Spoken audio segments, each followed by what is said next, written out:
Hello friends, വളരെ കുറഞ്ഞ ചേരുവകൾ കൊണ്ട് നല്ല നാടൻ രീതിയിൽ പോത്തിൻ്റെ തലച്ചോറ് എങ്ങനെ വരട്ടിയെടുക്കുന്നതെന്ന് കണ്ടാലോ.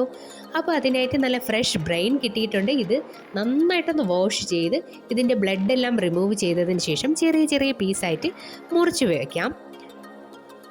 ഇത് മീറ്റ് പോലെ കട്ടിയില്ലാത്തത് കൊണ്ട് വളരെ സോഫ്റ്റായിട്ട് വേണം ഹാൻഡിൽ ചെയ്യാൻ. അപ്പോൾ ഇതിലേക്ക് കുരുമുളക് പൊടി ചേർക്കുന്നതിനേക്കാളും കൂടുതൽ ടേസ്റ്റ് പച്ച കുരുമുളക് ഇതുപോലെ ഒന്ന് ചതച്ച് ചേർക്കുന്നതാണ്. അപ്പോൾ ചെറുതായിട്ട് മുറിച്ച് വെച്ചിരിക്കുന്ന പീസസിലേക്ക് ആവശ്യത്തിന് ഉപ്പും മഞ്ഞൾപ്പൊടിയും ചതച്ച കുരുമുളകും കറിവേപ്പിലയും കൂടി ഞാനൊന്ന് ചതച്ച് ചേർക്കുന്നുണ്ട്. അപ്പോൾ കുറച്ചും കൂടെ ഫ്ലേവർ ഇറങ്ങാനാണ് അങ്ങനെ ചെയ്യുന്നത്. അപ്പോൾ ഇത്രയും ആയിക്കഴിഞ്ഞാൽ നന്നായിട്ടൊന്ന് മിക്സ് ചെയ്ത് ഒരു 10 മിനിറ്റ് റെസ്റ്റ് ചെയ്യാൻ വെക്കാം. മിക്സ് ചെയ്യുമ്പോൾ വളരെ സോഫ്റ്റായിട്ട് വേണം ഹാൻഡിൽ ചെയ്യാൻ. ഇനി ഒരു പാൻ അടുപ്പത്ത് വെച്ച് ചൂടാവുമ്പോൾ ഇതിലേക്ക് കുക്കിംഗ് ഓയിലായിട്ട് ഞാൻ നല്ല നാടൻ വെളിച്ചെണ്ണയാണ് എടുക്കുന്നത്.